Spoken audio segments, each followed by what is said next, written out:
Good evening. Welcome to another episode of the Giants Guys. So, thank you for everybody who responded to. We were going to cancel the show tonight, and I think maybe we might need all of us together to have some conversation. Maybe we need each other more than we think. So, I prepared a little something for you guys. Welcome to another episode, of course, of the Giants Guys. Tonight, we're going to produce a different type of show. We're not quite sure where the conversation is going to take us or what the temperament is amongst the fans after last night's tragedy. But I wanted to take this time to discuss the family of football, the lifelong friendships this game has given us, and possibly some Giants talk too. We'll see where that goes. We won't discuss Damar Hamlin's current condition, and we're not going to give any medical opinions because it's not our place. But I did want to say that I care. I care about the game. I care about what the fans think and feel. I care for the health and recovery of Damar Hamlin. Some of you people who have been with us for a while, you know I've played 11 years of football all the way through college, and I've seen a lot. But I could say I've never seen the game through those lenses as I did last night. It's hard. It's scary. It's sad. And for some of you, you might be angry. I want you to know that it's okay. And because none of us, and I mean absolutely none of us, has faced this before. So we're truly in this together. And it's bigger than sports. So the game may never be the same after last night. Things will change. But the family of football will remain strong. We may now have a completely different perspective, on how precious life is and the bonds we've made through playing football, covering football, coaching football, and watching the game. Damar Hamlin was living out his dream. And now all that matters is his well-being. Be present in life. Be kind. Be a good human. Football is family, and now we pray for the family. That's how I want to open the show. When I let these guys in, I'm going to bring Chris and Truth in, and we'll see where the show goes. If you want to talk Giants, we can, and we'll see where the conversation takes us. Thanks for coming in and hanging out with us, Chris. Hey, Craig. Hey, everybody. And there's Truth. Hello, guys. So, guys, I'm gonna make sure I open up the comments here. So I'm looking. Okay, so first one in is I see you guys coming in the room now. Jake says, let's put Jake's comment up. Hey guys, last night definitely touched my heart having played the sport. I know the brotherhood behind it and feel for all those who played as well as his family. I hope he pulls through. He's a great kid. 100%, Jake. We, as I mentioned, you play the game, you cover the game, you watch the game. Football is a family. The bonds that we've all made through this game are tight. Look at us. I feel like I know you folks, right? After all these years later. And we got to stick together.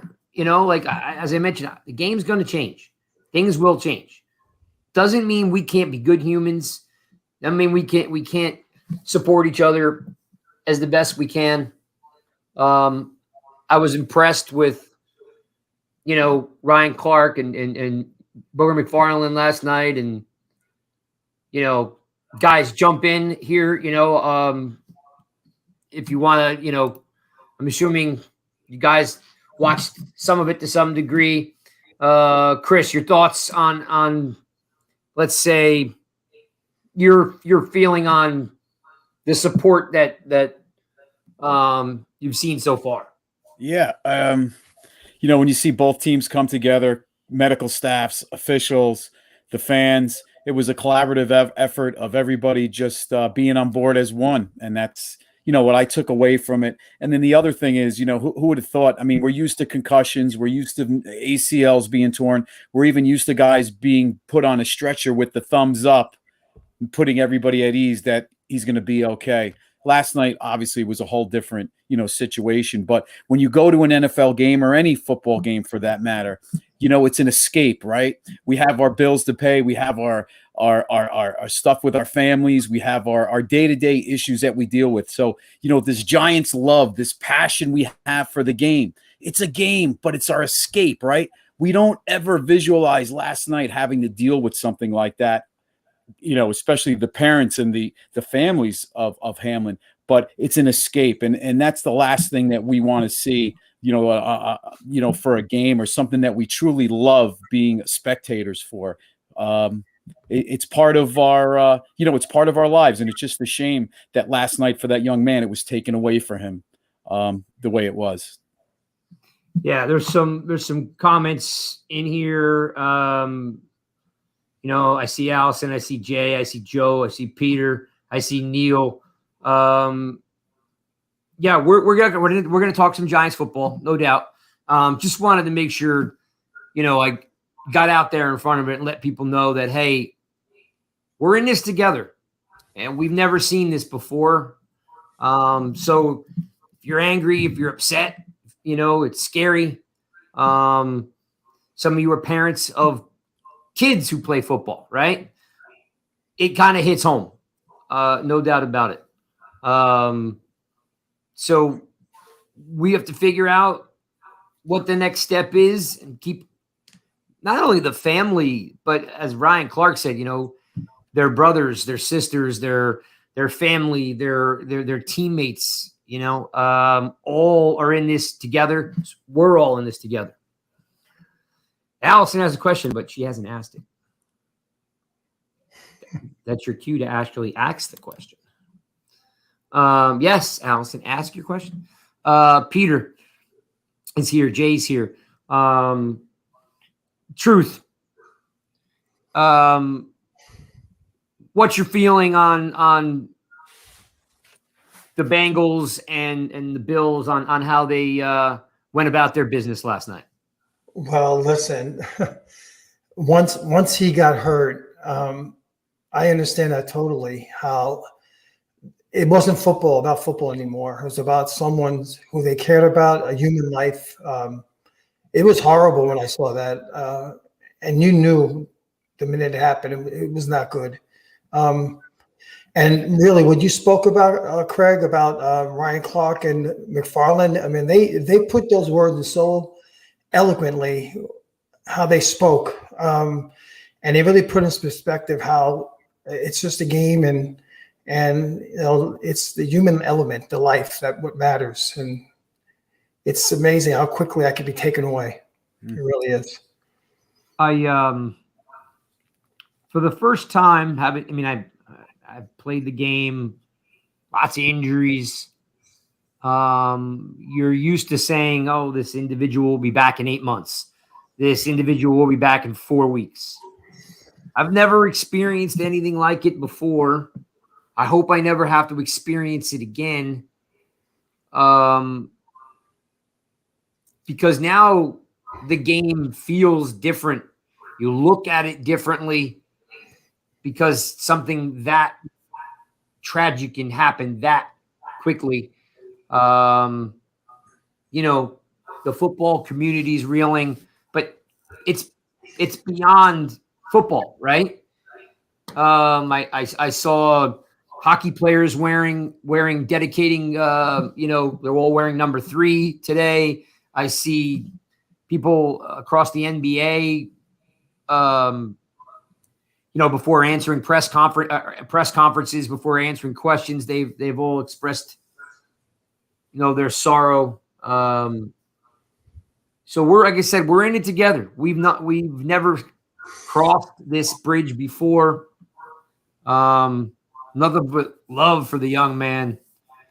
So many people pouring out saying some unbelievable things about him, because we don't know him personally, but it's a hard place to be on numerous levels. I never looked through the game through those lenses before, and now Allison's question is, how do you think this will impact the way players and teams go about the next game, the next play?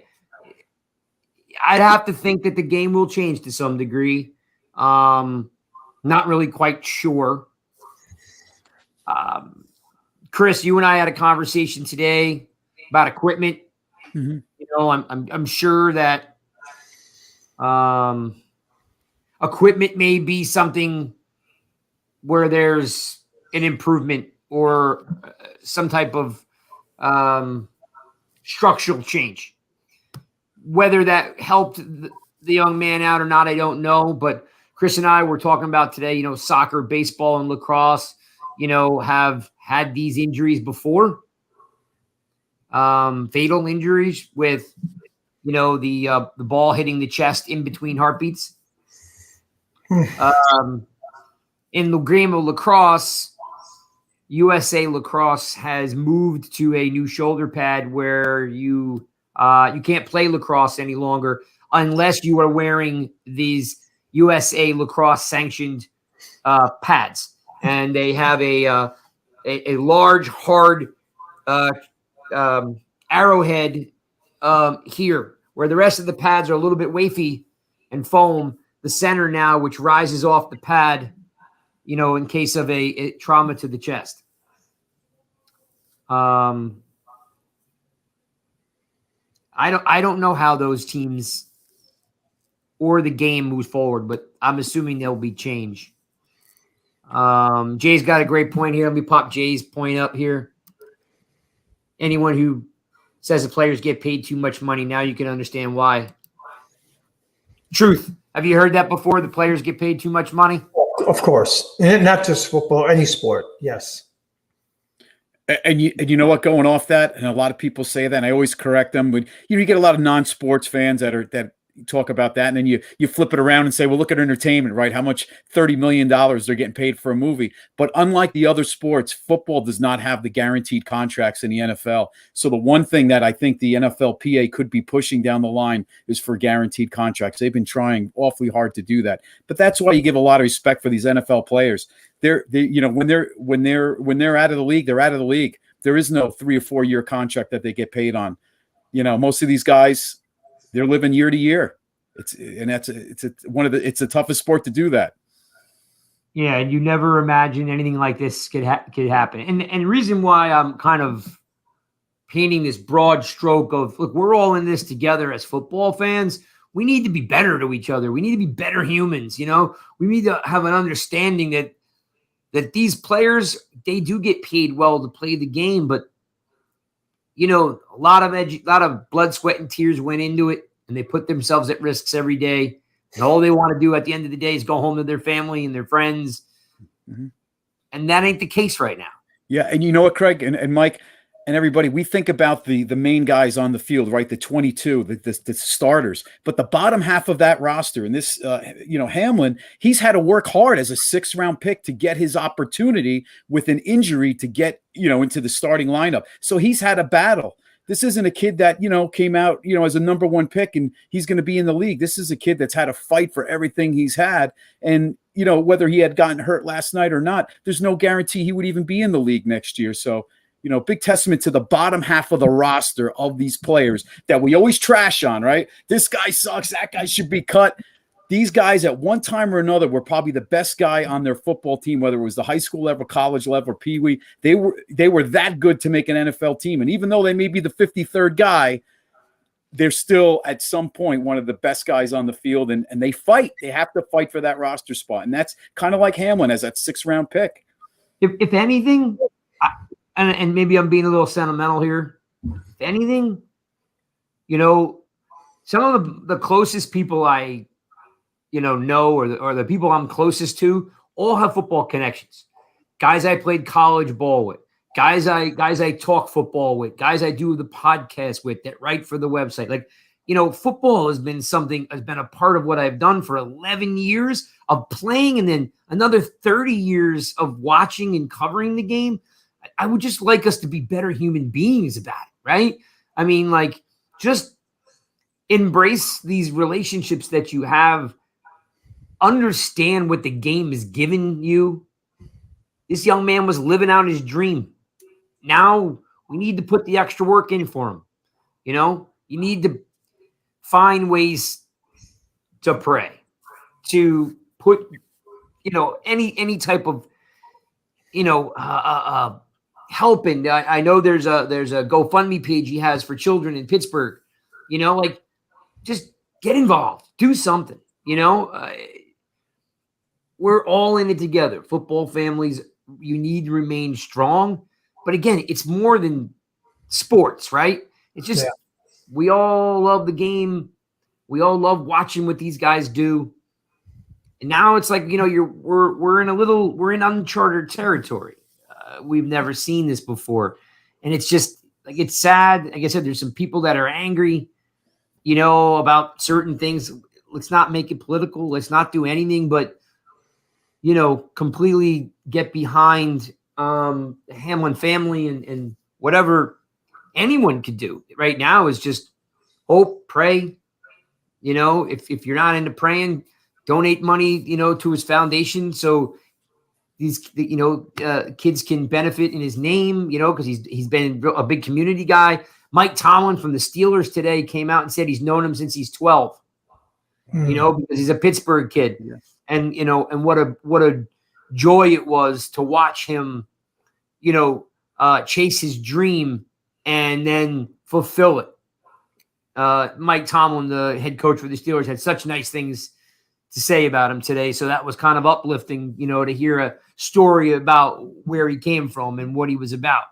And Greg, just to go off that, he didn't want to leave the Pittsburgh area. That's why he went to Pitt. He had other offers to bigger schools, but he wanted to be in that community and be a part of that community. And also, I think with his little brother, he wanted to stay close to him because of their relationship. So what a great kid. I want to just also, hey, Ruben, thanks for joining. Hey, Sarah, I see you, Tuto. I see Peter. I see a bunch of you guys, rolling in. Thanks for stopping in. And, you guys kind of can guide the conversation here, again, Allison's question will remain an open-ended question on where does the game go from here. It's probably not the time to consider where the game goes, but we don't know. There will be changes. There will be changes, whether it's mental or physical. And you know what? God, I've never seen. I've seen some gruesome injuries. The pain and anguish on those players' faces was devastating. It's hard to watch. Just for them to see what was going on and just that's just I can't put it into words. It's sad, and I'm guilty of this. It takes a tragedy to make you understand what's precious in life, which is life. It just puts things in perspective. It really does. And truth, the eerie part of it and the ironic part of it is all weekend we had all these games, right? But it happened on Monday night on national TV. Just very eerily, the way that all played out was in front of a national audience. Yeah. Out of all the games that were played this weekend. Agreed. Yeah. And there'll be a mental and physical toll on a lot of people, whether you were in the stands or you're watching. Maybe you're with family members watching the game. Your kids are asking questions, right? It'll be a while before anything is ever normal again, or if it is ever normal again. And you alluded to, Chris, we watched Mike Utley get paralyzed, but the thumbs up on the way out, was reassuring that somehow there was going to be something good to come of it, right? and that he was okay, and he wanted people to know he was going to make it, right? Even a local, guy, Dennis Bird with the Jets, right? Same type of, he gave you the thumbs up, and they continue to play. But this was just totally off the charts. What happened last night? Yeah, nothing compares to this. I mean, I've seen when Darryl Stingley got hit way back in the 70s, and that was devastating, and nothing compares to this. I'm going to address Peter's question here. Do you believe the NFL handled this properly? Because you don't. I don't know if it's appropriate for us to get into that, but I can say this. Troy Vincent, who is a high executive in the NFL, did say he was unaware where the information came from, that they were ordering them to get ready and they had 5 minutes or something to warm up. Like Troy Vincent during the broadcast last night, not like today, not after the fact. Last night, Troy Vincent said, "We never said that. We don't know where that's coming from. We did not direct the teams that they had 5 minutes to warm up and the game was going on." So I think that's the media machine, and the propaganda kind of rolling out of control, Peter.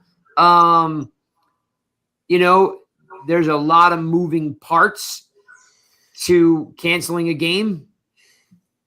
So I don't know if I have the place or if I have the right to say if it was handled right or not. I don't know. It's way over my, above my pay grade, like to know what they could possibly do better. All I do know is during the broadcast, there was a quote from Troy Vincent saying, "We did not tell any of the teams that they had, the two teams, that they had 5 minutes to go and warm up." That was the only thing I got out of last night.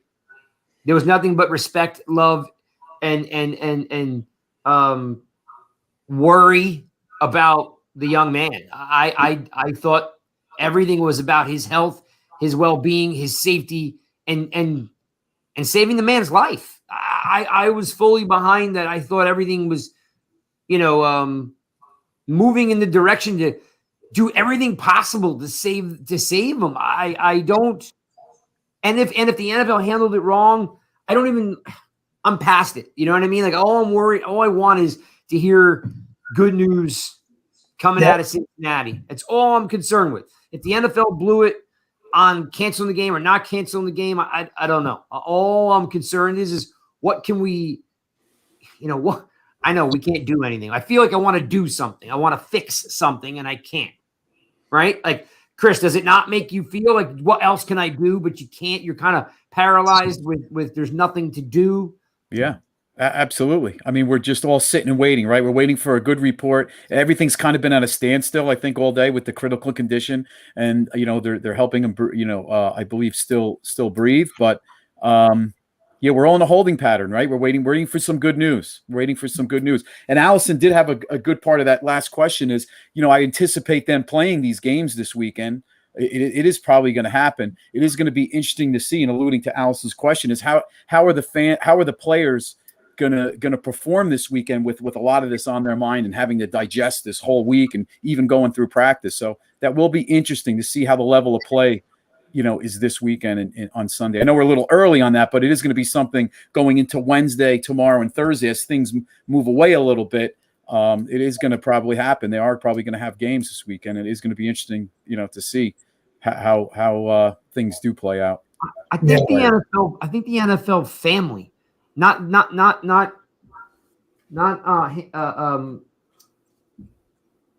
Damar Hamlin's family, but the football family, needs to stick together with together instead of looking to point fingers or tear it apart. This is, again, uncharted territory, right? No one's been down this road before at this level. I don't want to tear it apart. I want to find ways to make it better. There's a lot of healing that's going to need to take place from the coaches and the players and the fans. So I don't want to do the old finger point thing. I just, does that make sense, guys? Am I making sense with that? I understand what you're saying. I find myself like, I don't care if they made like, you're thrown into a scenario that you've never faced before. Right. First time. Yeah. So right now it's just, we need the man upstairs to just give the man a break. Yeah. The best thing that could happen, I mean, obviously, this kid's going to pull through. And I look forward to next year, right? That first Buffalo game when he walks out of that tunnel and they introduce him as he's not, who knows if he's going to play. I'm just saying as able to walk and announce his name with a standing ovation. And that gets, that he can do that. We're all praying and hoping for that. Like just for sure. You're waiting around for just any type of news just to breathe a relief of because you're asking why this, why now, why him, why thousands of hits, why then, why now? Just so many unanswered questions. He needs a helping hand. I don't know. Like I said, it's just, you've never seen it. You don't know how to deal with it. All I can say is that, I hope we can all be better humans for it. I hope, as you said, Truth, is it's horrible to, use tragedy for change. I'm just, I see us all, like you said, this guy sucks, that guy sucks. People arguing on Twitter, like, man, just, the coaches need to, to be strong. The players need to be strong. Somehow there's got to be some healing, and it's not going to happen overnight. So the quality of the games that you get, I don't know if you can put it in a compartment somewhere in the back of your brain and then you play. I don't know. Again, it's not an ACL. It's not a concussion. It's not a separated shoulder. And the optics are tough. Yeah. The optics are tough. I can see the Bills not playing if his condition. Let me put this up here. You know what, Jay? Yeah, that's a good point. It's a great point. Yeah. The Bills may not play. That hits home. Sure. Absolutely. And you know what? Then they shouldn't play if they don't want to. You know what? They have the extra week between the Super Bowl and that bye week. Everybody has off that weekend between the Super Bowl and the championship game. If they have to back it up an extra week to everything, just back it up 1 week. You get that 1 week anyway. Yeah. Back up the season an extra week. The NFL is one of the most powerful companies in the world that could do anything they want. Yeah. If they had to cancel this week's game and just, hey, we waited an extra week, no big deal. Cancel the games and go in and just back everything up a week. Tutos got something here. I'll throw up again. I'm a little sensitive about going down this road on medical conditions and making judgments, and I'm not comfortable with it, but I'm going to at least put this here. So, in my opinion, cardiac arrest is a pre-existing heart condition. It doesn't just happen out of the blue. It's possible. It's possible that he had something, a condition that went under the radar. But, Tucho, I will say this. Chris and I were talking about, there have been lacrosse players and baseball players who have died because a ball hit them between heartbeats. A pitcher off the mound, 60 feet, take a little. This normally happens with youth, very young athletes, like before puberty. Younger athletes or early teens. From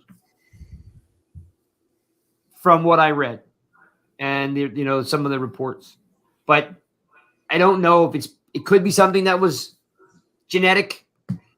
I think we're going down a rabbit hole. We probably should not. And we look forward to those answers, right? At some point, we hope we get the answers, and exactly what happened. Because if he did or he didn't, it's still tragic. Of course. And it's heavy, and it's heartbreaking. Anyway, I thank everybody for jumping in and playing along with us here, because we were at a little bit of a loss on if you guys wanted to talk Giants football or not. I'm kind of scrolling back through to make sure I touch on everybody's point a little bit. Craig, I like what I see that Nikki put down, what the donations. That's amazing. Like she said, let me get to that. It's on the top, 829. 829. I'm almost there. Oh, so in case you don't know, so he there is a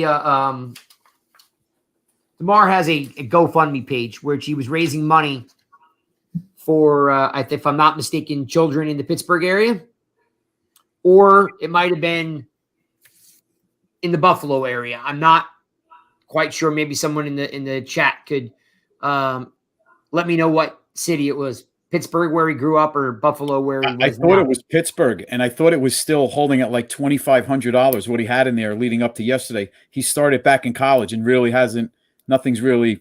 It's up to $5.4 million. That's amazing. Yeah, that's great. That, my friend, is what we are about. That's what that right there is, God-giving, caring individuals that are just looking to help and make a difference. And as Truth said, I'm sad that it takes tragedy to do this. We all could be better people and try to continue to find ways to better ourselves and other people. But 5.4 million speaks volume to what they think about this young man and the tragedy that happened. It is amazing, Ruben. It's absolutely amazing. And we're not going to speculate on anything about his preconceived, or excuse me, something that he had that was genetic, hereditary, anything like that. We're not going down that road. And I know you're not judging Tuto. It's all good. We're all, like I said, we're all family. We all stick together here. No judging, no shame, no nothing. We're in it together, right? This is all new. I actually, I'll actually tell you this story, guys. I was sitting at the kitchen table when the game was on, and I was on my phone and I was looking for something, and I could hear in the background the TV with the game on. And I was ignoring the injury because it was an injury. Like it didn't feel serious until I heard the word CPR. Right? And then I immediately got up and went to the TV because it just felt like there was a timeout on the field for an injury, right? But I was only paying half attention and kind of listening to the game off to the side. So those 9 minutes, 10 minutes that kept going to commercial break, I wasn't fully understanding the impact of what happened until they said that he was getting CPR. So, and immediately changed my disposition to where are we? What is happening? How did the game get this far where something like this could happen? Because you would never, right? It's truth. In a million years, you would never think something like this could happen. No, not at all. Not at all. And again, I saw it happen, and I knew it was bad the way he fell. And I don't want to paint a picture. It was a tragic thing to see. So, but again, when they said CPR as well, I said, "Oh my gosh, this is bad, really bad." Yeah, and I will say I saw a note on Twitter today that says, "Learn CPR. You can save a life." It's not a bad message. Yeah, you don't have to be a lifeguard, or you don't have to be an EMT. If you want to make a difference, if you want to just literally make a difference, learn CPR. Yeah. You could save a life. And kudos to the medical staff that was on hand. during the event, because if he is praying that he makes it through, and if he does, we'll look back on the fact of how amazing the medical staff from those two teams were. Yeah, that made the difference, right? They gave him a chance. Yeah. Well, let's try to lighten it a little bit. How about that? You guys game? Yeah. Sounds good. All right. Let's try to lighten it a little bit. I hope everybody. I know there's more people piling in the room. I'm going to talk a little Giants football, guys. Maybe you can just escape for a couple minutes, so it's not so heavy. And yeah, okay, I got you, Jay. Thank you. Let's start off by just saying we're not doing any top tens and we're not doing any rant and raves today. It's just going to talk a little bit of football. It was necessary. Thank you, Allison. It was necessary to at least let you guys know, hey, not only are we acknowledging what happened, but as I said, and I'll read it again for you.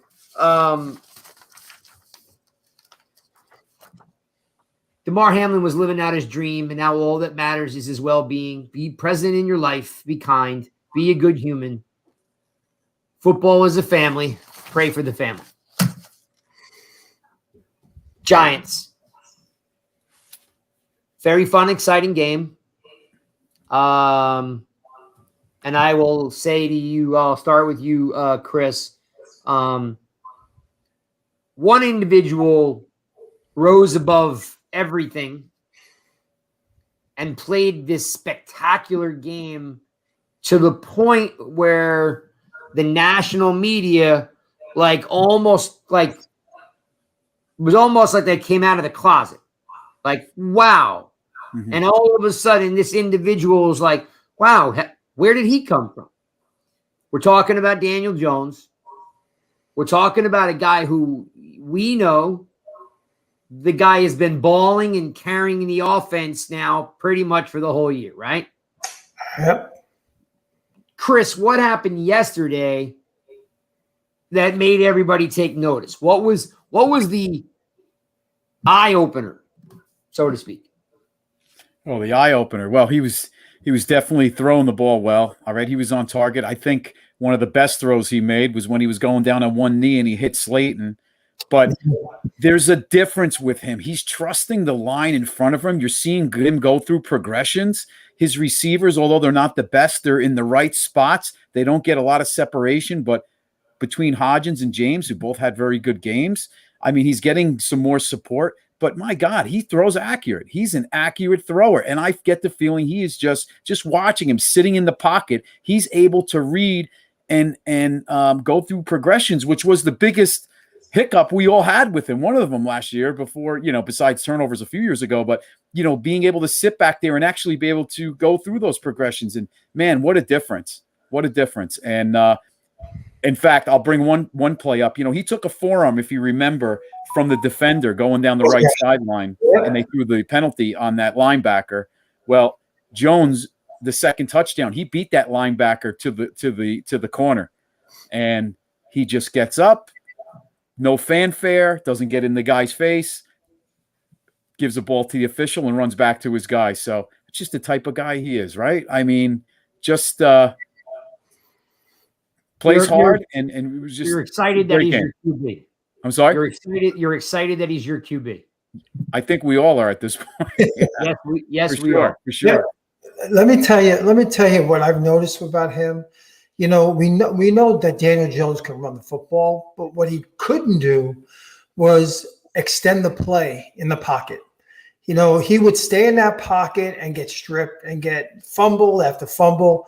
This year, he's learning to extend the play, stay within his side of the goal of the line of scrimmage. Line of scrimmage, thank you. And he makes plays. And I made reference years ago about him emulating Aaron Rodgers, who does that so well. He just stays in the area, extends the play, and makes plays. And that's what he's doing. And nobody, if you're a Giant fan or not, can put this kid down. And you know what, Mike? You make a great point. And I know, Craig, we're at the game. You feel like he makes his decisions a lot quicker. He goes when he has to. He's not He's not sitting back there forever. If it's not there, he's taking off, which I think is great.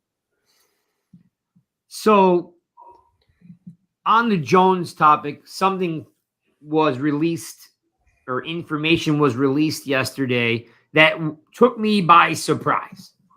Not only did it take me by surprise, I almost thought it was fake news because I was like, there's no way that Brian Daboll is that smart.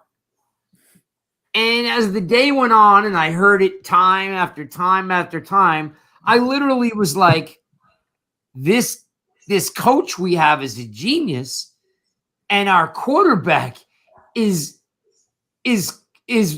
I mean, like, he's right on. I mean, this, like, the what I'm rambling on about is the news came out that during training camp, Brian Daboll was kind of sabotaging Daniel Jones reps, where they were, the defense was blitzing on Jones and not Tyrod Taylor, that, they were running very complex plays for Jones and nothing easy. They gave Jones nothing. And he was testing Jones to see what his demeanor would be and if he would fall apart, if he would get frustrated, and the kid passed with flying colors. Chris, did you hear this story? Yeah. In fact, they gave Wink Martindale the plays they were going to run without Jones knowing. Oh, I didn't know that. And when Tyrod Taylor was in practice, Wink never got the plays. They ran whatever they wanted. Wink had to adjust in practice. So Wink had the playbook right in front of him and knew exactly whatever they were lined up and whatever the receivers were lined up, the personnel. He knew what they were going to run. So talk about being, it makes it a little tougher that way when you know what's coming. Not only is it tougher, I really have to say that it's impressive that Brian Daboll says, you know what? I like this kid, but let us put his feet to the fire as soon as we turn on the mic. Because he's good. That is, a lot of guys would crumble under that pressure, like not completing passes, getting blitzes in his face all the time. Basically, you're sabotaging him. He's not going to succeed. And the kid never blinked an eye. Yeah.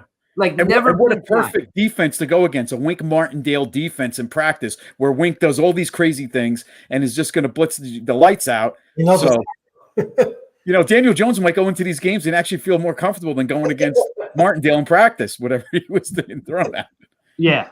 Yeah, and I thought I'd bring that up because I've never heard of a coach that sounds very Parcells-like.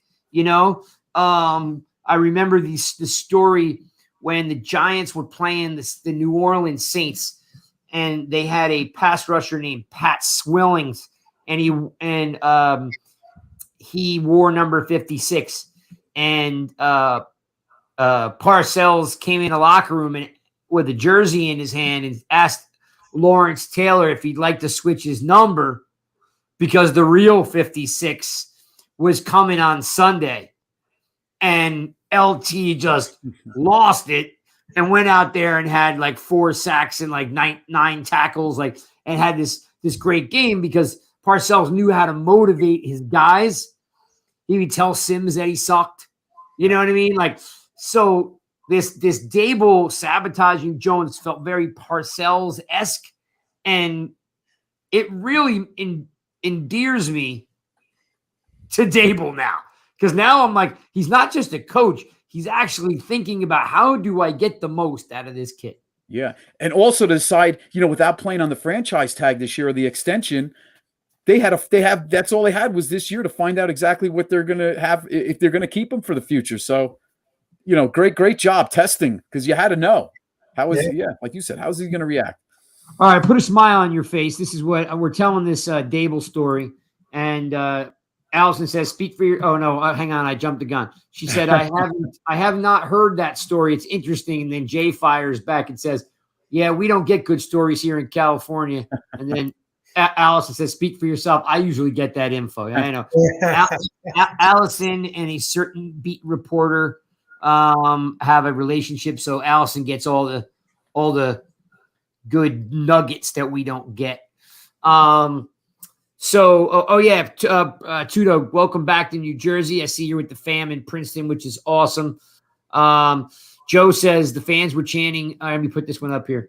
The fans were chanting DJ, which was pretty cool. Great show of appreciation.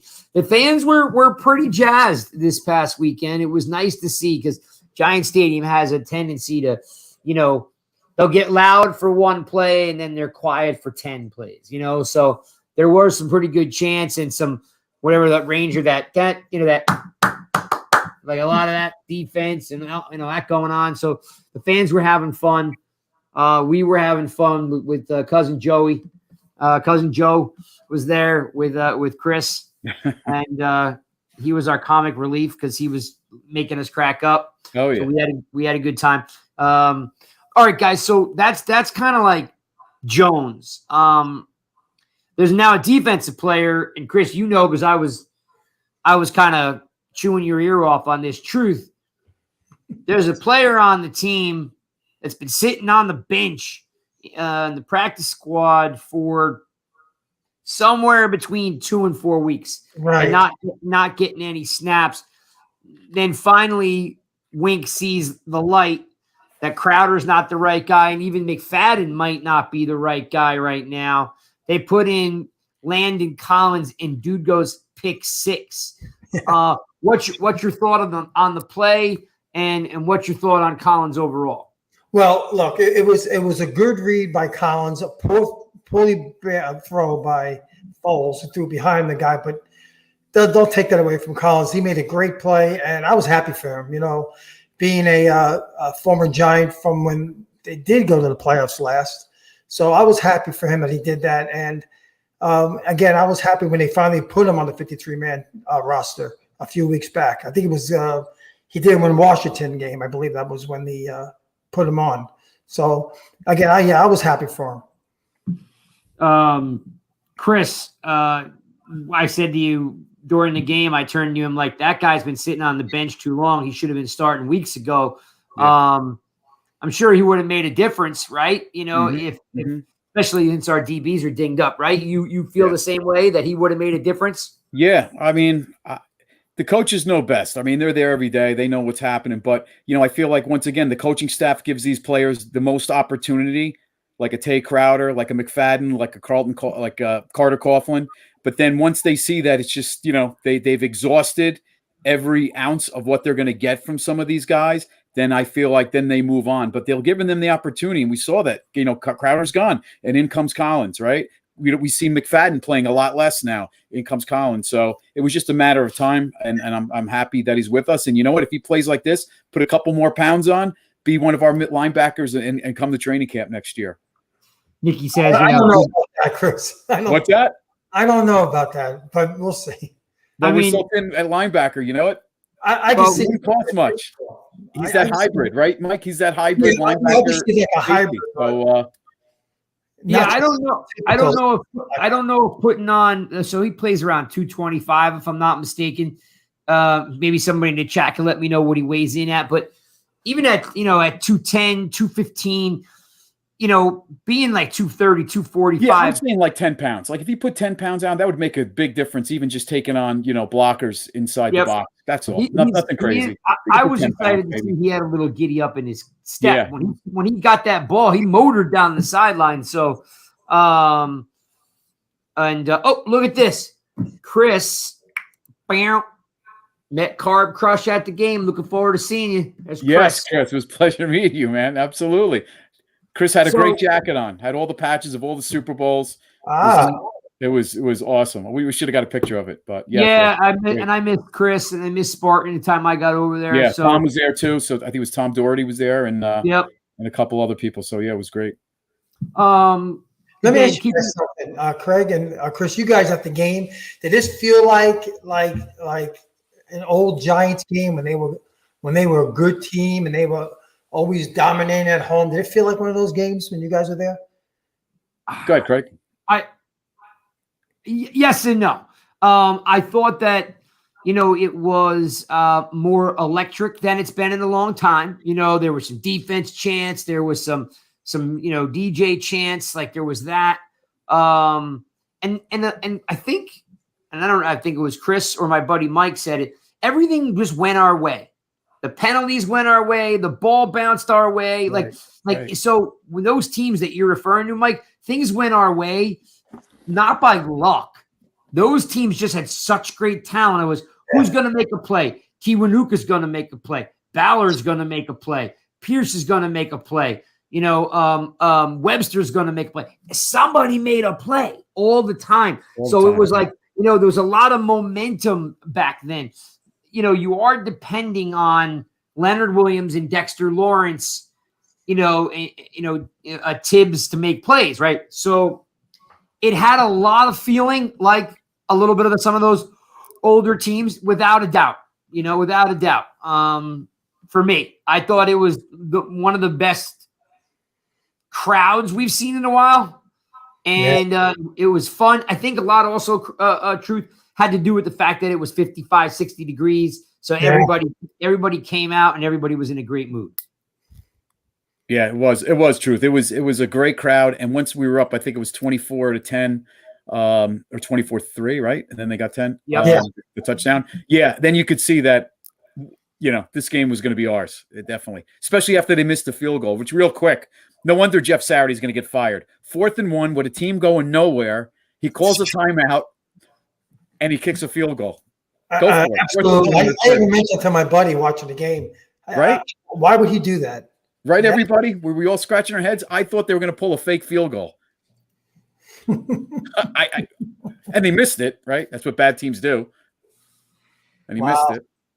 Yeah. Well, it was, again, definitely when I look at all the games I've been to, it definitely felt a little electric, I think the only thing that was missing from an offensive standpoint was the two things I was hoping to get more of was more Barkley. Barkley had a nice day, but I thought he was a little underutilized.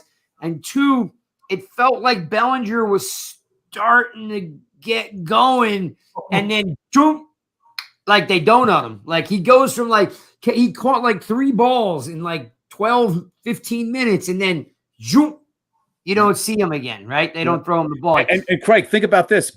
Barkley rushed for 53 yards. The Giants rushed for 217. Who would have thunk, right? He was only giving you 53, but yet with Jones and Breida and I guess a little bit, I don't even know if Gary Brightwell really got any carries, but 217 yards. Yeah, Brightwell had a couple carries, but no, overall, I mean, it was at the end there, right? I think Kaffner just went with a feeling of putting the ball in Jones's hands. I just think he just went and let Jones take control of the game. It just felt that way. Yeah, and big props to the offensive line. They did a heck of a job. Glowinski early on, we gave him a lot of heat. He's really picked it up. And Andrew Thomas on the left side, he took care of DeForest Buckner on that one edge run and laid him out. So offensive line played well, real well. Even Neil played nice comeback game for him. Played very well. Played well, absolutely. Yeah, and let's move on to the other topic, which is basically, hey, as much as we all want them to draft a wide receiver in the 1st or 2nd round because we need some speed and we need some height, Hopkins is a baller. I mean, the kid can run double move routes. He doesn't drop the ball, and he's got a knack for finding the end zone. I'm pretty sure he's already got 5 touchdowns, on the year. Yeah, 4, yeah. 4 or 5 touchdowns. So Hopkins is a baller, So, I mean, I don't know what you guys think, but I'm assuming he will be back looking to be the number 2 or number 3 next year if they draft one. I mean, Wan'Dale Robinson being the slot. I could see Hopkins being the outside with Slayton. Yeah, and you're not going to get Wan'Dale back till October, November, right? I mean, he's coming out of ACL, which will be a year in October. So we're going to need a. Let's just hope that we can get him back. Right. Right. Yeah, I mean, next year could come in with a draft pick, Slayton, Hopkins, Wan'Dale, and what's his name? And who do we lose in camp? Colin Johnson. And Colin Johnson. I mean, they will be in a better spot. They do need to draft one. But I was really impressed. And I'll also, as much as he drives me crazy, I'd like to give some props. I tip my hat to you, Richie James. Yeah. Yeah, great. He really did. Richie James caught every ball thrown to him, and he looked good. You know, He sure did. Even after the catch, he did really well. yeah. So for the offense definitely had a couple scenarios where and when you asked about like, did it feel it felt like a lot of the old school Giant teams too, because again, like we've never been a big play team, right? Explosive play. It's been a lot of ground and pound and cruise underneath, but there was definitely something there, Mike, that you knew that Dable and Shane were on the right path to something, and they're very team oriented. I feel they all root for each other. I feel it's one of the nicest things I saw, Mike, in a long time. Ready for this, Stuart? Go ahead.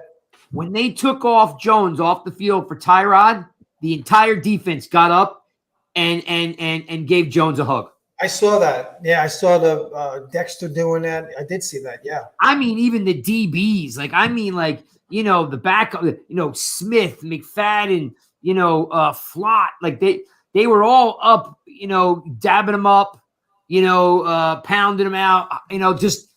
So I think the team is also behind, Jones, and I think that there's some camaraderie amongst the team that we might not have had in a while.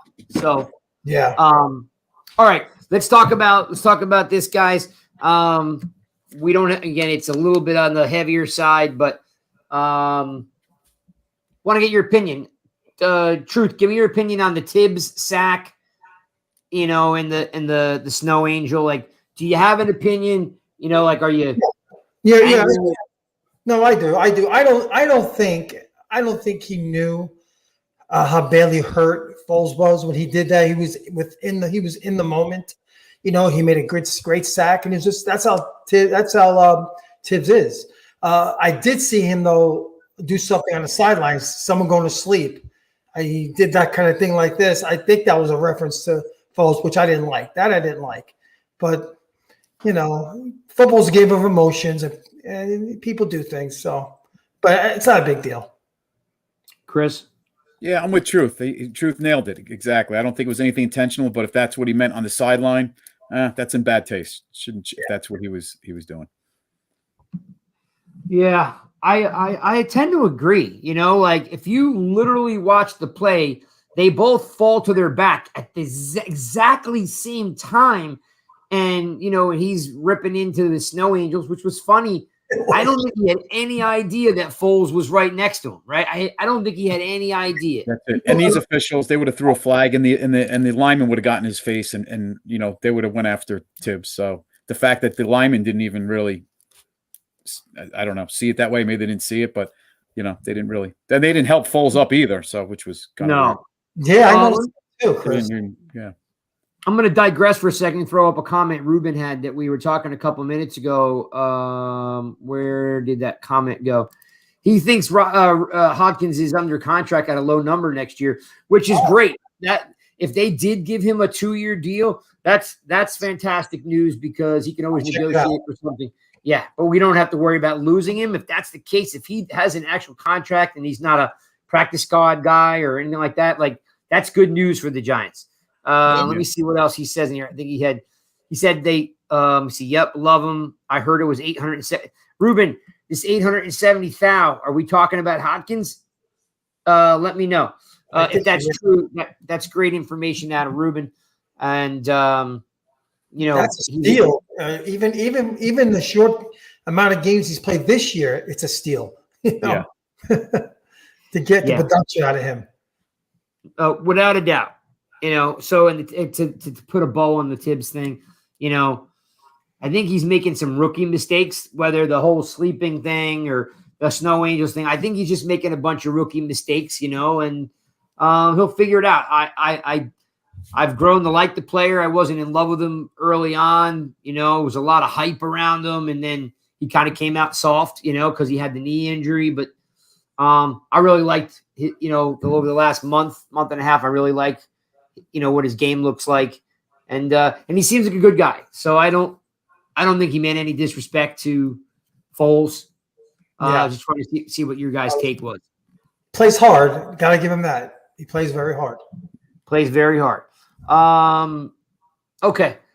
So Allison had asked a question, and these guys were ping-ponging back and forth about playoff scenarios. So right now, the New York Giants are the 6th seed. Okay. They will have an away playoff game, a wild card game.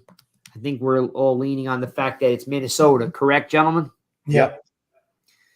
Now, here's where it gets super interesting. It's not going to happen, but whoever the 7th seed is, and I can look that up for you, for any reason that Seattle right now. Seattle, okay. For any reason the top division teams all lose and 6 plays 7, which would mean the Giants play Seattle, the Giants would get a home game. So right. I was under the impression that the Giants would not have the ability to get a home game, but it's not accurate. They can get a home game. I mean, you could do the math. It's probably very small chance that 6 plays 7. But for any reason, it fell that way. 6 plays 7, the Giants would get a home game. And I'll tell you what, root for Green Bay. They'll win that game. They win, they're in. And I'd rather see Green Bay, try to knock off Eagles or Cowboys if we can. So Green Bay may be that 7th. It looks good. Amazing. Yeah, especially where they were earlier in the year, right? Right. Allison says, are there any scenarios still where they come out here? No, the Giants are not going to play San Francisco. I don't think there's any scenario, right? Truth that they can play San Francisco? Not that I'm aware of. I think they're playing Minnesota or. Well, the only way they could play San Francisco is if the Cardinals were to beat San Francisco. And then Minnesota would then jump up. If they win, will jump up to the 2 seed. Who's correct? Playing? And 49ers would drop to 3. So Cardinals, which is a long shot, they're playing with their 3rd-string quarterback. If they were to knock off the Niners, they would fall to the 3. Who's Minnesota? Minnesota plays the Bears. And for the fact that the Giants just played Minnesota, now they know how to beat them because that game was so close. You want to play Minnesota because now you know they're and their offensive line is so banged up. They're playing with the third guy in the depth chart at center right now, and their right tackle is going to be out, and they're still waiting for their left tackle to come back. So they are really in bad shape right now. The Giants could have won that game. They made a few mistakes. If they can minimize or cut that down, they have a good chance to beat Minnesota. Yes. Yep. Yeah, Truth, you're right on. They left 6 or 7 plays on the table that could have won them that game. Just circle back. Thanks for watching. This is another episode of the Giants Guys. We are talking a little Giants football, trying to find some levity. It's been a tough 24 hours with tragedy surrounding our safety, Damar Hamlin from the Bills. It's been rough. So just encouraging everybody to, take a break from Twitter, take a break from, the entire thing. Just keep them in your prayers and, hope for the best. And, think about the big picture. Use the Giants to bring you some joy. It's been a long time coming. I have said this, and I'll admit it again here on the show, that if they go to the playoffs and lose, I won't be crushed. And when someone says, well, what's the big deal? What's the big deal is they won 4 games last year, 6 the year before, and 4 the year before that. This is the best football we have seen since 2016, and that really wasn't a great team. And then, of course, before that, 2011. So, this is a different type of team. It really is. And, as we've talked about, Wink is still leading the NFL in blitz packaging. He's still sending guys, which is super fun to watch. And someone said earlier, Mal, who was on the Rush Hour last night with Nikki, said that this reminds her of the 2007 defense with how Spag runs his defense. And And I see a little bit of that. I see a lot of, there's safety blitzes, linebacker blitzes, corner blitzes. They're coming from everywhere. So I can see a little bit of that. Throwing it off to you guys. I'll start with you, Chris. What's your feeling on the NFL bouncing back here and being able to play a game that's stress-free, I guess the term would be. And what's your thoughts on, do the Giants rest players against the Eagles? Yeah. Well, as the days go by and things are stable with Damar, I feel like they're probably going to play Sunday. And I think you always hear from these players that they compartmentalize a lot of their emotions. And I think they're going to try and put that part in a separate place and focus on the game. And sometimes a distraction is good, right? Rather than maybe just, sitting around and dwelling on, what happened the other night. So I think we're, going to play on Sunday and, they're gonna try and get that last weekend. And I think the Giants, when you talk about resting, I think you're gonna rest Jones. You're gonna rest Barkley. You're probably gonna rest Leonard Williams. Maybe you're gonna get some of the young guys out there a little bit more, like a Flott. You can't rest everybody, but I would even think Adoree. I don't even know if you want to put him out, but he hasn't played, so maybe you get a quarter with him just to get him a little taste. So he's ready for that Minnesota game. You don't want him going out in that Minnesota game and not had played for 6 weeks. Yeah, so maybe you give him a little taste and maybe a lot of Gary Brightwell. We'll see. So it could be fun. Whether they win or lose, it's going to be fun to see some of these other guys get some action. Yeah, and Nikki's comment is the Vikings are definitely beatable. We almost had them, and we did. We left too many plays on the table. Yeah. So Craig, last thing, wouldn't it be fantastic with a bunch of backups to beat the Eagles, who absolutely need this game for home field? So talk about salt in a wound to the Eagles, beating them with backups. That would be fantastic. Yeah, and they're going to bring back Hurts because they can't afford to not get that first round bye, right? That's what they want more than anything. So they, look for the Eagles to put a pounding on the Giants if they can. They want to make sure they get that first round bye and home field advantage. And yes, Ruben, Adoree might be back. I just don't know how much time they're going to give him because, they may, they maybe play a couple series, maybe bring him in on a nickel or a dime. I don't know if they go out there and they let him rip off 40 snaps. I don't know if that's wise, but Adoree should be back. Whether he plays, don't know. How about you, Truth? What's your thoughts on the Giants resting players? Well, yeah, I think you'll see a little bit of both. I think they're going to play some guys, give them limited snaps, the key players, and they're going to sit them. And like what Chris says, I think Adoree will see some action just to get his feet wet a little bit, because you don't want to go into the playoff game without playing and possibly facing one of the best wide receivers in football. That would be kind of tough. But Richie James? Oh, sorry. Never mind. No, but that would I definitely could see I could definitely see limited snaps for like Jones and Barkley and see more of a unit like running backs that he said Brightwell and Breida, all those guys getting a lot of touches. And what was the other question you had? I think we will have football this weekend in light of what happened last night. Is it going to be hard for these players to just go out there and hit somebody? I'm sure it's going to be hard, but these guys, they're professionals. I guess once the whistle blows, I guess you gotta react. You can't think about it. I've never played that level of football, so I don't know. I still think I think they'll get through it. I've tried to put myself, again, it's been a long time since I played. It's like a lifetime ago, right?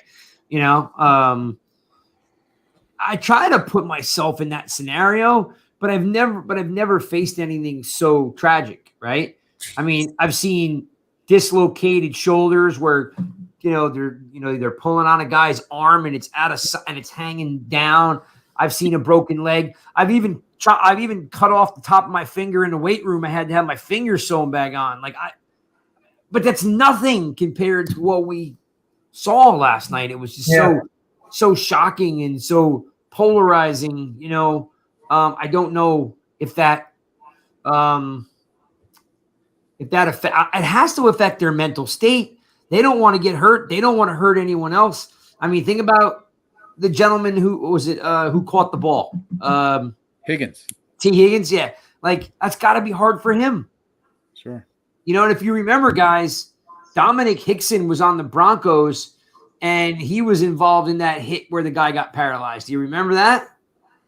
No, I didn't know that. Yes, I do. You're right. You're right. Yes. Dominic Hickson, who's a friend of the show, we always like to plug Super Bowl Fishing, his company down in Florida. He was a Denver Bronco, and he was returning a kick, and it could even be Buffalo it could be a Buffalo player, another Buffalo player, but it was another player who hit Dominic Hickson, and he was paralyzed and went out. And then, I think Dominic needed a new change of scenery. Carl Everett, he's got it. Jay's got it. Everett. Thanks, Jay. Jay is fast with the info. So, I'm sure it took a long time for Dominic Hickson to get that out of his head, on top of the fact that he changed teams. Like, maybe that was also, it was a deterrent maybe to stay in Denver, right? Yeah. So Kevin Everett, you were close. Kevin Everett. I'll never play baseball. Exactly. So, all right. I guess, I'm going to give the floor to you guys.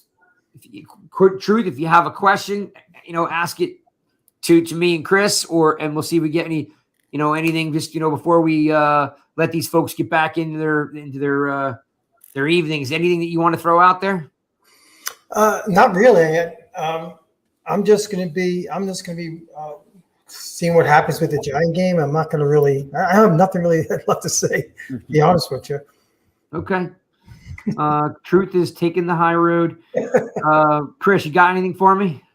The one thing I'm curious about, once we get to playing this weekend, they moved the Giant Eagle game to 4:25.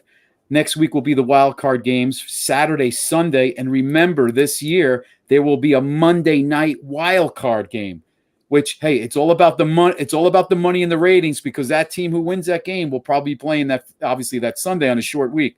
So, what do you guys? Would you guys rather? I don't want the Monday night. Would you guys prefer the Saturday or Sunday? I like my football on Sunday. Right. Yeah, we're traditionalists. That's what we. Right. Yeah. Well, I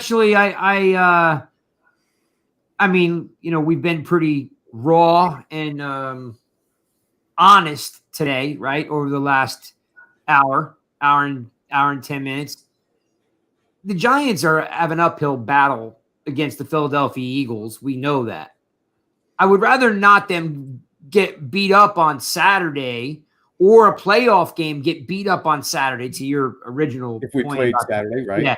I don't want a team to get beat up or lose on Saturday, and then the rest of the weekend I'm basically miserable and grouchy. Right. Like, if they lose on Sunday, I go to bed. I have a couple beers. And considering they play the 4:25 game, I don't want them to play the Saturday game. Give them that extra day. Not only give them the extra day, but don't ruin my whole weekend, Chris. Just Right. I'm glad they're playing 4:25 because I don't miss any games. I have lessons till 4, so I'm more selfish. Yeah, like I think that the Giants have their hands full, with the Eagles. Who knows? They could shock the world, right? Come out and put a pounding on them. But I still like Sunday football, right? I still like Sunday football. I think it's a little bit of an uphill battle if we're resting a bunch of guys and they're looking for home field advantage. It's a lot for the Giants to chew. Yeah. But hey, I'll say it again. 2007, Patriots undefeated, come into Giant Stadium, laughing the whole way that Randy Moss was going to have 4 touchdowns, and the Giants took it to him, and then they lost 38-35 in one of the best games I've ever seen. And that one game prepared them to beat them in the Super Bowl. That's right. Absolutely right. Yeah. So there's a little bit of seeing Minnesota again that kind of feels like that could work regardless of what day it is, right? Yeah. I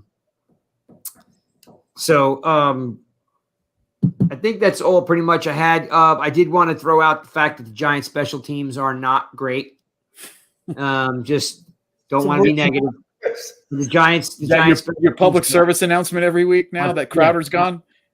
Yes, now that Tate Crowder's gone, the public service announcement is that Giants special teams, mostly the kickoff and kickoff return team, are not very good. We are losing lots and lots of field position on really bad kicks and kick returns, and not really sure why. Because we've got plenty of guys to make plays, but nobody does. Is it because all the backups are playing on That's exactly what I was thinking, Chris. There's nobody left. No depth, talent depth to do that. Maybe that's why. They gotta make tackles. At the end of the day, you gotta make tackles, right? So you listen to another episode of the Giants Guys. Please check out nygiantsrush.com. Not only are there plenty of articles up there, and our interviews are up there. So we have a team member called his name is John. John is going to get back now. It's the new year. Happy New Year. That we're going to be doing the top 10 again. He writes a top 10 article, usually every other week, twice a month. He writes a top 10. We always got Coach's Corner with Truth down there. We're going to try to be doing more video this year. Next week, we will have on Paul Dottino. I'm sure you're familiar with Paul from Giants.com. He's on the Giants podcast. He has been with the Giants for forever. He's a friend of the show. And Paul will be on next Tuesday at 8:00 with us, and we'll break down playoffs, right? So if anybody's going to know anything, Paul will. Great friend of the show, and of course, friends with Allison. She claims Paul herself because they're buddies out there on the West Coast. So we have that. We are working on a couple of Giants interviews that I'm going to keep the lid on right now. So we're working on that. It's a new year. We're going to try to do some new stuff. We have Rush Hour with Nikki. So make sure you pop into her show. She does a lot of fantasy football. She does a lot of sports gambling every Monday at 7 p.m. I'm looking for a producer. So if anyone knows anyone to get involved, I need someone to produce, handle the questions, keep the show on track, be a little bit of a co-host, someone that can help move the show along. We need a producer. So we're looking for that individual. And I'm a little disappointed I haven't gotten a whole lot of feedback. And I thought, hey, if you want to get involved with a sports podcast, what better way to do it than actually being the nuts and bolts and the producer of the show? So looking for that individual. It's not a lot of time requirement. It's basically, maybe an hour or two a week tops. What else can I tell you guys before we jet? Giants are the 6th seed. We're in the playoffs. Hallelujah. A lot of good things there. Jones and Barkley have been offered a contract, or will be offered a contract, according to Ian Rappaport. He announced that the fact that that Jones and Barkley are going to be offered a contract from the Giants, so it's likely that they come back. Ooh, Belt Guy jumped in. Zane, we haven't heard from him since like October. Oh my gosh, yeah. I'd like to volunteer for free food. Not a problem, Zane. We can always send you some free grub. I would do it, but I couldn't troll in the comments anymore, Jay says. Jay, that's fine. We could just give you a different name, and you can still troll all you want. We get free food for this? No, Nikki, we don't get free food. That's just Zane and his odd sense of humor. So we're not bringing Zane any free food unless Zane finds us a producer, and then we will pay him in slices of pizza and burgers. Give him Astra Flav shakes. Astra Flav, 10% off. Yes. Which, by the way, Chris, I don't know if you're still in the room. Where is Chris that we met? Chris, you met Nails this weekend at the game, and for being such a cool fan and coming up and introducing yourself, I'm going to send you a tub of Astro Flav. I've got chocolate chip peanut butter. I've got cinnamon toast crunch, and I have cookies and cream. So Chris, if you are still in the room hanging out, DM me your address. I'm going to send you a tub of Astro Flav, which is the absolute best gourmet way on the planet. Last but not least, Giants, Eagles, 4:00. Please make sure you set yourself a note that the game is moved from 1:00 to 4 or 4:15. So you know that, you're looking for the game at 1:00. And maybe we get some revenge. C's in the room. We haven't seen C in a while. Thanks for dropping in, C. Yes. Heck, if we're gonna play our starters like they did in 2007, maybe we have a really good showing, and we do when we find some magic. Last but not least, Instagram NYGiants_rush. Please, if you're not following along, it would mean a lot to us if you followed along with our Instagram account. We're trying to get that up and going so we can put more video up there for you guys. And of course, subscribe, hit the button. YouTube channel. We need you. I still have an Otis Anderson jersey I'm going to give away when we hit the 900 stub. The goal is 1,500 for the year. At the end of this year, next year, at this exact time when we're talking to you guys, we want to have 1,500 subs. So I don't know why you guys don't subscribe. If you're not, just subscribe. Tell your friends to subscribe. Subscribe for them. It helps us out. It really, honestly, it does. We're not just begging for subscriptions. It helps us out with YouTube and the algorithms and what we can do to monetize. And I can't do it without you guys. And you guys have been great with us. The Giants are a 9-win team, Zane. Yes, we are. Thanks for tuning in. And again, prayers, please keep them coming. Damar Hamlin needs all the help he can get. His friends, his family, his teammates, and that football family that we always talk about. We love you guys. Be a good human. Hold the door for someone. Shake a hand. Say hello. Smile at somebody. Life is short. If we go through it together with a smile on our face, pay it forward. Yep. Make life a little bit easier for all of us. Right, guys? Yep. That's right. All right. We're out. We went a little too long. Thanks for actually, telling us to come on tonight. I hope we gave you a little bit of entertainment. And Spotify, Anchor, Amazon Music, Apple Pods, Google Play. It's all there. Tuto wants me to end with the hair. All right, there it is, Tuto. I'm gonna cut it though next week because it's it's really long.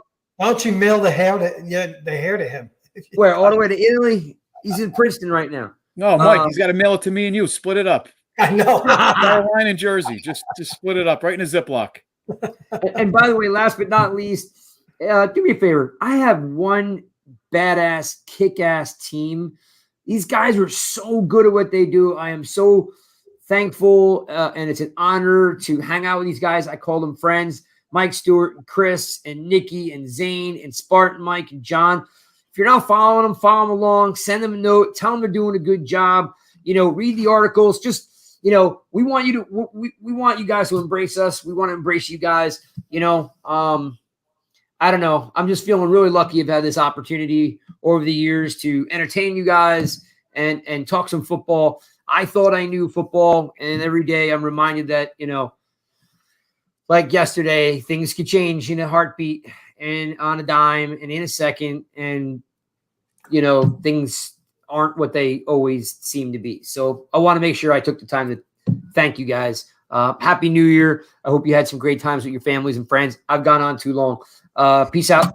Love you guys. See you, everyone. Bye, everybody.